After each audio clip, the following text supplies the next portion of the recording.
Ita.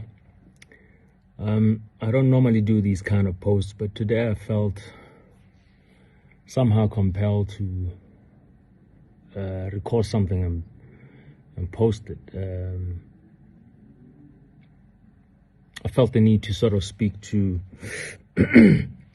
my brothers and sisters. When I say brothers and sisters, I mean black people.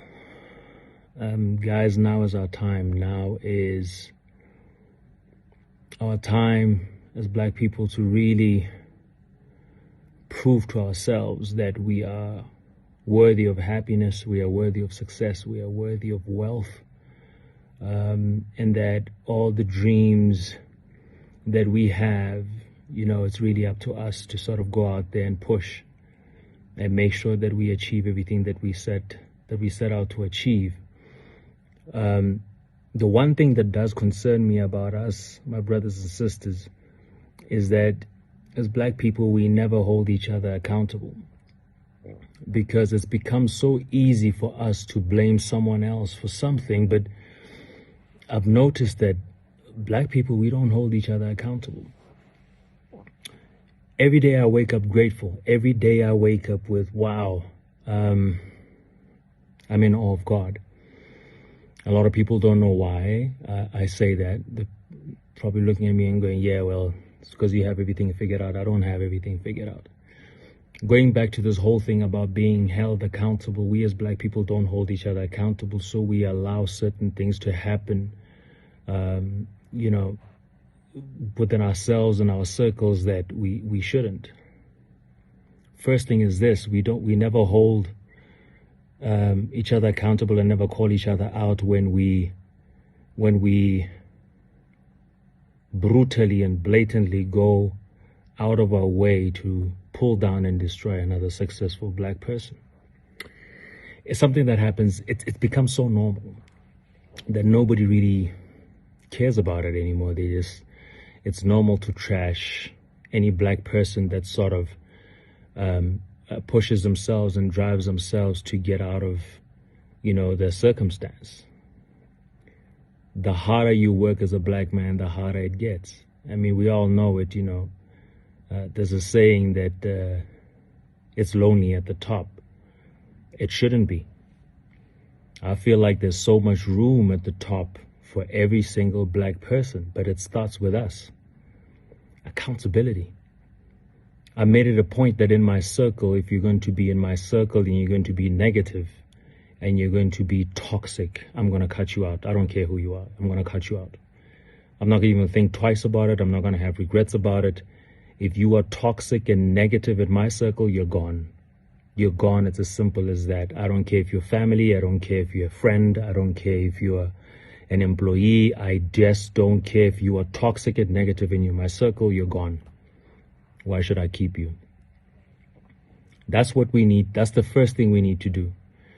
We also need to learn how to tell our friends when they're wrong and they step out of line. Because there seems to be this fashion, and it was propelled by social media, where whenever we hear about these black people who are in the entertainment industry, or black people who are in the limelight, or the word that I despise, celebrities, are under fire for whatever reason, that it's black people who always push that narrative and give it traction. You've never heard of white people doing certain things, and somebody writes on social media that whatever white man must fall. It never happens. It's always a black man's name before the stupid must fall hashtag. Here's something that I need to share with you guys, and that we all know as black people. The most talked about, or the biggest conversations that we black people have behind the scenes, and never on social media platforms, and never in public places, or never in front of a big audience, black people constantly talk about how we don't support each other. It's shocking at the rate that we talk about it. We speak about black on black hate every single day behind the scenes in private conversations, but nobody ever takes it to a public forum. It's because we are hypocrites as black people. We are the biggest hypocrites, and actually we are the biggest problem in our own self-advancement in life. We need to have these conversations on open platforms so we understand how serious and how problematic it is. That's why I said accountability. We don't hold each other accountable. When a black person runs to Twitter and says all sorts of negative things about others, it's black people who jump onto the bandwagon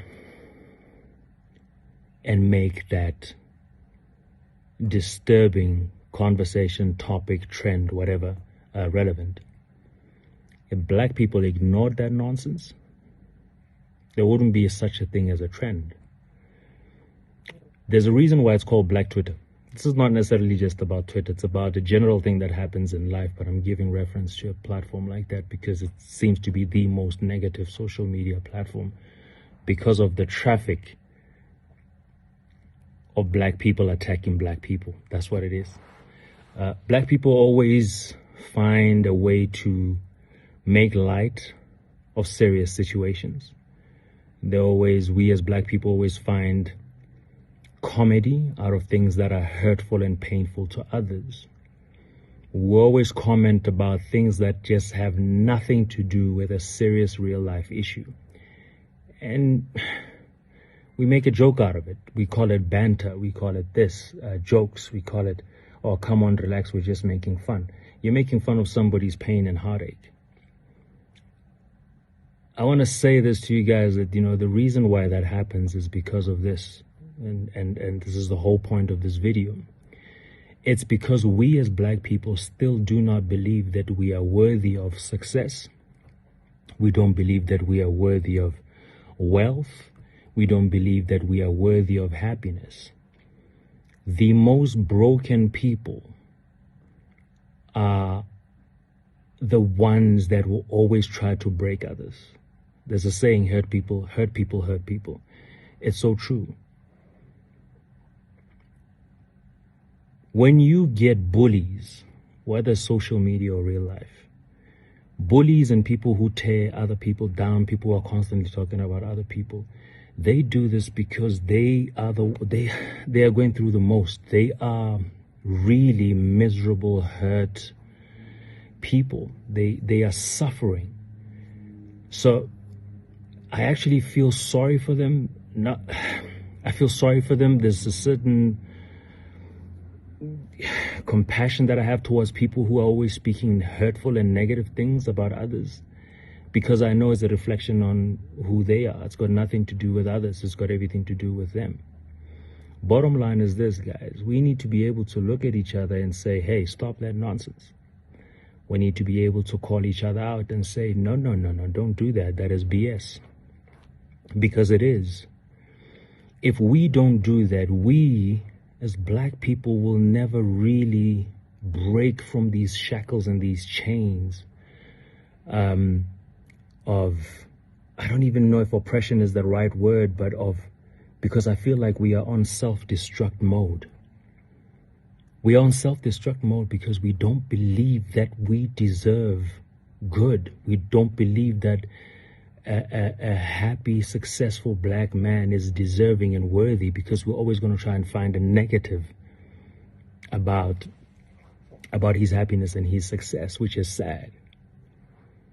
Our brothers and sisters, you have no idea the number of opportunities out there that are just waiting for us to just grab. If you're going to sit there and waste your time by focusing on other people's businesses and other people's way of living and what another man is doing, you are never going to make it in life.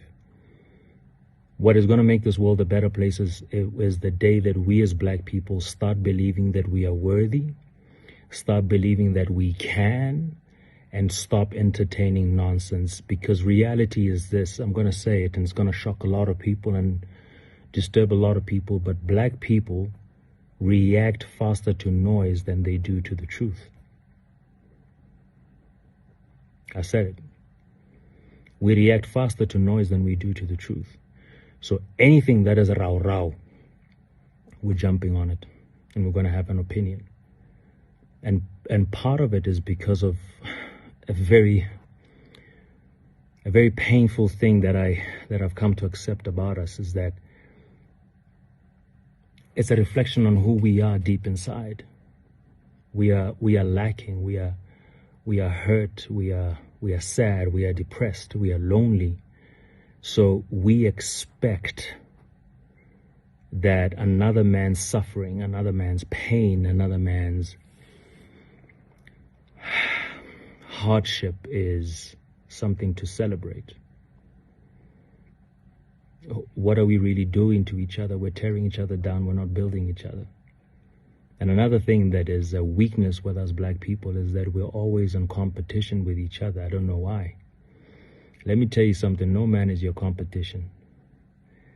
The problem is you start looking at your life and you start going, okay, this is my life. There's 50,000 lanes in front of me, and I'm looking at what that guy's doing, that guy's what he's doing, what she's doing, what they're doing. And that's the problem right there. We shouldn't be doing that. We shouldn't be looking at what another man is doing. We should be focusing on what we are doing and what we want to achieve in life. In my life, in my world, I'm alone in my lane. This is my lane, and it's just me. There's no other man, no other human being in this lane that is in front of me. A lot of people ask me how I do it. How I do what? I asked them, how do you succeed? And I said, you assume that I'm successful based on your own ideas on what success is. But let me tell you what success is to me. Success to me is finding inner peace in the life that I'm so blessed to live. It's not about materialistic things. It's not about money. It's about being very happy in the life that I believe I'm blessed to live. Every day that I wake up is a blessing. Every day is a gift. I am successful because I feel extremely grateful for what God has done for me. And that one of the biggest gifts that God has ever given me is the spirit of gratitude. The spirit of gratitude makes me appreciate things as they come. I say this to a lot of people. I say, I never feel like I lose in life. Yet I get hit with losses on a daily. It's tough. Being a black entrepreneur, it's extremely hard. A lot of entrepreneurs know what I mean when I say that. We are hit with challenges that are beyond us. But one thing that should not be one of those challenges is constantly fighting and trying to prove ourselves within our own, or explain ourselves to our own. Somebody said to me the other day, which is something that I hear always, this dude walks up to me and he says, let me know how you got those tenders that you got, because there's no way you can afford the car that you drive with what you do. And I was saddened by that statement, because this was a young black man who honestly feels like I cannot be a black man and drive what he assumes is a car that was meant to be driven by white people. That's very sad. Our perception of being black and successful is that you cannot be black and successful because you cannot be black and successful and be on the straight and narrow. You have to be corrupt. Breaks my heart. That's how little we think of each other as black people. So you see, the problem is actually not any other race or any other human being. The problem is us. We do not believe in ourselves. We do not believe that we are black, we are beautiful, we are successful, and we are meant to have all the great things in this world. We don't believe it. The minute we start believing it is the minute we're going to stop all this hate. The minute we start believing that we are worthy of happiness and success and wealth and all the good things in this world is the day that we're going to stop trying to bring down another black man. Happy Sunday. Shafiri.